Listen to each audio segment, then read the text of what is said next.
Hello, hello, everyone. Marjorie Roman here, and we have another episode of Case Closed, and we have the pleasure and honor, as always, to have Attorney General himself, John Swallow. Thank you for coming today. You're welcome, Marjorie. It's great to be with you.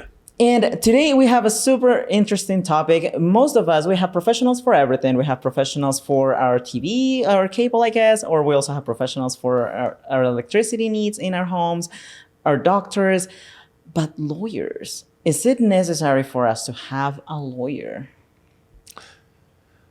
Well, the answer is it depends. Ooh. It's kind of like, is it important to have a doctor? And the answer is, it depends.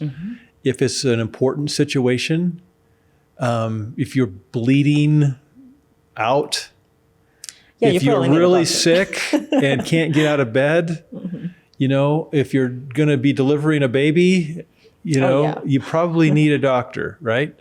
And it's the same with a lawyer. If you have an important contract you need to negotiate, if you're working on an estate plan where you're not going to have a voice after you die and you want to make sure you get it right?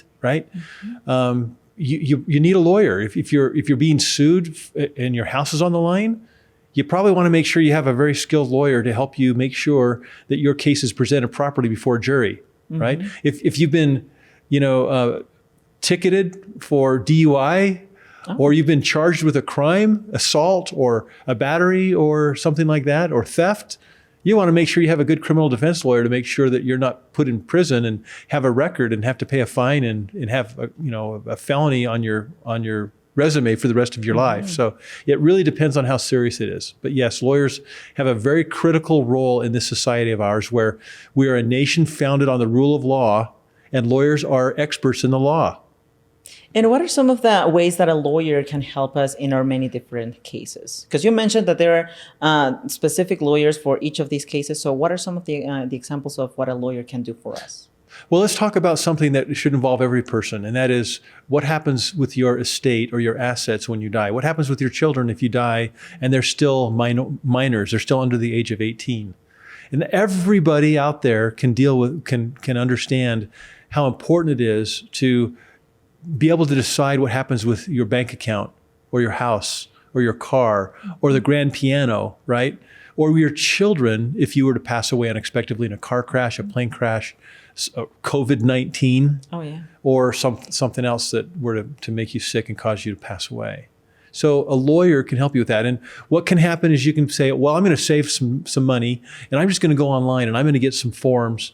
And truly, the forms that you might receive can be very helpful as a starting point. But the lawyer comes in where he can look at the terms on the form, can ask you important questions, and usually on an estate plan, you'll receive a written survey that will ask you, 50 to 60 questions that are very material to your estate plan. And then the lawyer will use his or her experience, look at the form, amend the form, make it substantively yours, right? And then take all of the information you've discussed, ask you critical questions about the types of relationships you have, the types of people you trust, go back and forth with you, and use that experience and understanding of the law to help you get the document right. That's the value of a lawyer. It's not just the form, it's how to fill out the form. It's what the form means, and then how that is going to be interpreted by a judge and by a jury at the end of the day, a contract, an estate plan, or some other type of device that you use to implement what your desires are as a person. Without a lawyer, you're just kind of stabbing in the dark. So if it's important, make sure you get a lawyer. If it's not important, don't worry about it. Sometimes, though, you don't know if it is important until you talk to a lawyer. That's true. And I feel like there's so much information that we can get online, but it's kind of like if you had a specific set of symptoms and you're looking for your symptoms online to find a cure, there's no way that cure is going to be specific for your needs, specific for any allergies that you may have in the medical aspect, right? It's the same, I feel like, in the case of a contract or a certain lawsuit that you have against you. When you have to face a court, any of these situations, you need someone that is looking for the best for you and also for your specific situation. Right. Now, so can I comment on that? Oh, yeah.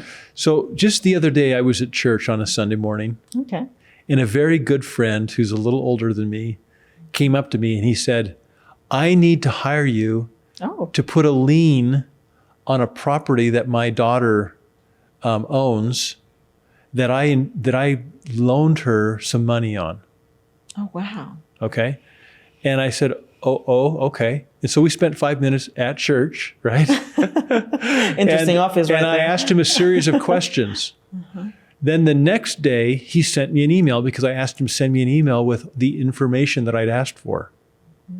It turns out that once I looked at the email and I understood what had happened, it turns out that he actually was a joint tenant. He was an owner of the property, and his wife was as well, and his daughter. So they were all jointly owning the property. Oh, wow. So in other words, he didn't need a lien on the property. The property had already been liened by the bank, which loaned most of the money on the property. But this person thought that he needed a lien on the property when he was actually an owner of the property with his daughter and his wife. So it took a lawyer to understand what he really needed. And if he'd just gone online and tried to find a form to give him a lien on the house, he would have made the entirely the wrong decision for the entirely wrong situation. And it took a lawyer who understands how this all works to understand what he really needed. So I ended up saying, you don't need any help. Everything's fine, and there's no bill. We handled it at church. Don't worry about it, right? And now he can go to sleep at night and not worry about his $100,000 investment into a property, because now he knows he's a part owner of that property, and when the property's sold, he'll have to sign the transfer document. He'll get what he needs to out of the property at the time of sale.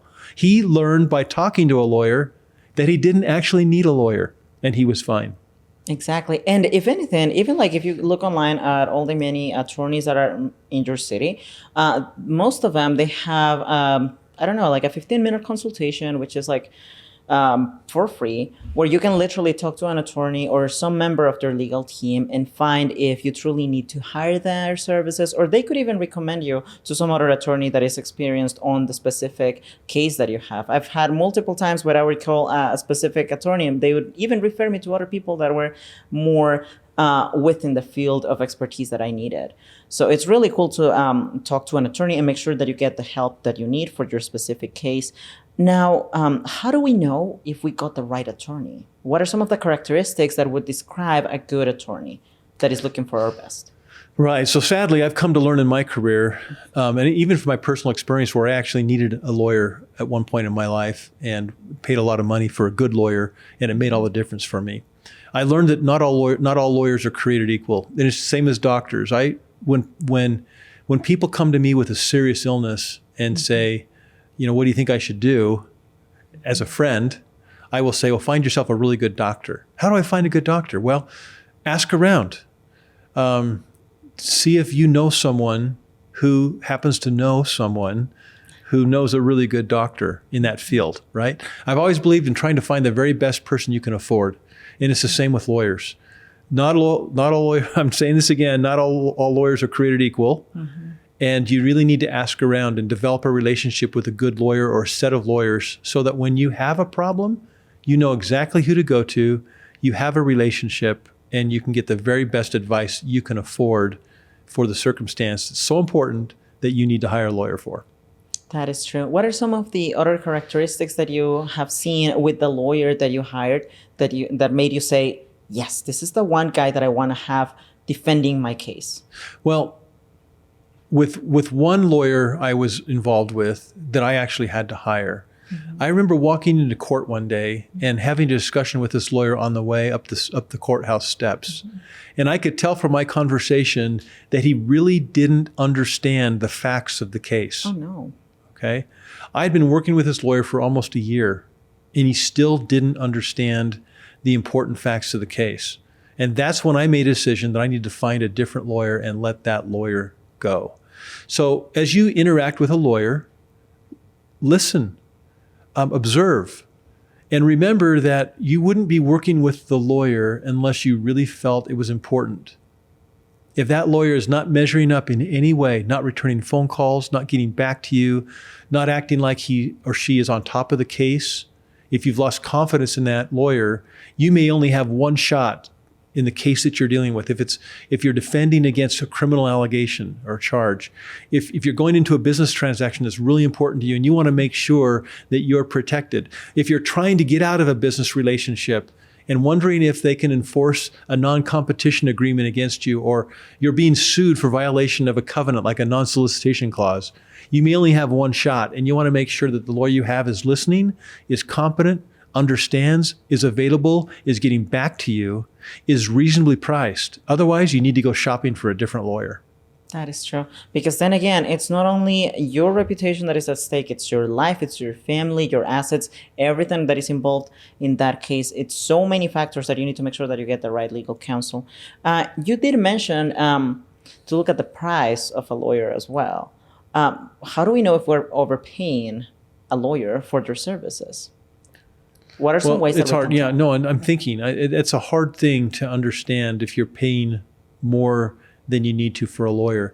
There is a tendency to, in my legal profession, to project price things with a flat fee or on a contingency, which is a percentage of the award in some cases. The hourly rate is hard to manage. If you say to someone, hey, let's say I take my car into the mechanic and I say, how much will it cost to replace this alternator or this battery? And he says, well, I'm going to charge you $200 an hour. Oh, no. Okay. You say, well, wait a second. How long will it take? And he says, well, I don't know how long it will take. I'll try to be as careful as I can. I don't think many people would say, I'm going to go to that mechanic. I think they say, how much will it cost for this battery? And usually the shop owner will say, it's $169 installed. You say, oh, okay. I can live with that. I'll make that decision.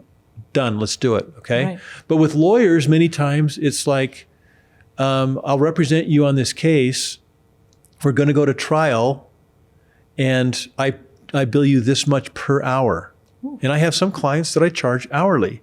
And it takes a lot of trust for a client to believe that you will charge them fairly for the time you spend and that you won't break the bank by doing what they need to have done. So you have options. You can ask a lawyer to do it on a project by project basis or a flat fee basis. Or you can say, will you take it on a contingency? But the billable hour side takes a lot of trust. And normally it's a business that will pay an hourly rate versus an individual who's always looking for, a flat fee or a contingency. Right. So, for example, in the case of companies, when we see that a company has a certain set of lawyers, those lawyers are not on a contingency. They are most likely hourly paid. That's right. And what I try to do with my clients is I try to say, into the case a week, here's where I'm at. Here's what I expect it will be going forward. I'm just trying to keep you up to speed so you don't have any surprises when you see the bill, a sticker shock when you see the bill.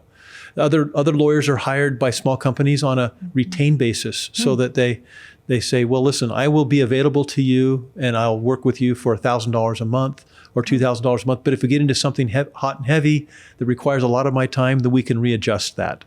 And then you kind of can budget the costs and expenses you have for your lawyer. But at the end of the day, I got to tell you that if you don't have the right lawyer, it can be very expensive in the result. If you have the wrong lawyer, it can also be very expensive because you're paying for more than what you thought you'd pay. And so you have to carefully manage the cost of your lawyer. And there are ways to do that if you're careful, if you follow up, and if you set the expectation in advance. That is true. Thank you so much again, John. And thank you to our audience. So there you have it. It's a little bit of an extra investment up front to get a really good lawyer. But in the end, it's going to really pay off and save your case, save your life, and also protect all those around you. Thank you so much. And we're going to see you on the next episode. Bye-bye.